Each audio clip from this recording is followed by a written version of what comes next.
دنيا بطمة بملابس فتيات الليل وحذاؤها حديث الجمهور.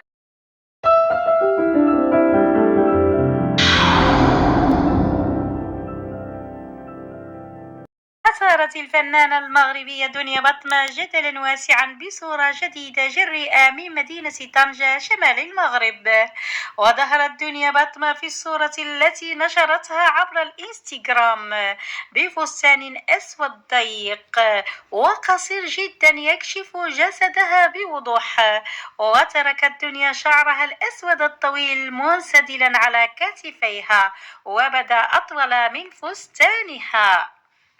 وما لفت أنظار المتابعين هو الحذاء الذي استكملت دنيا بطمة إطلالتها به، فقد ارتدت الفنانة المغربية حذاء زهري اللون بكعب ضخم جدا أثار سخرية متابعي دنيا، فكتبت إحداهن: أعيريني هذا الحذاء لأطل به على مستقبلي.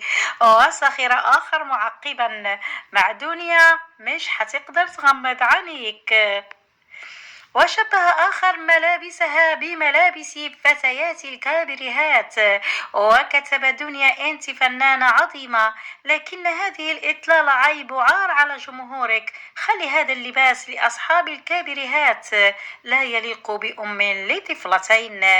بينما اتهمتها متابعة بتقليد الفنانة اليمنية بلقيس فتحي وكتبت: لبسات بلقيس قبل منك، شي مرات الموضة تكون تافهة وهلاك بعيدة على الأناقة وتشترى بثمن غال.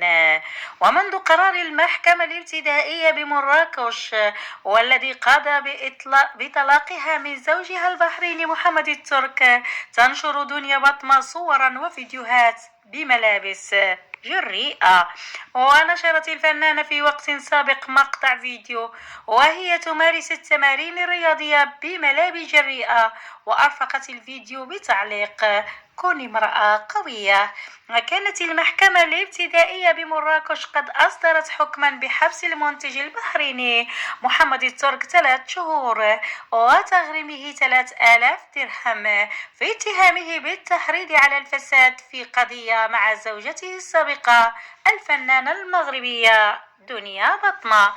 وأدانت المحكمة المواطنة المغربية وصال التي كانت معه في قضية خيانته لأم ابنتيه بالحبس لمدة 3 أشهر وغرامة مالية قيمتها 3000 درهم.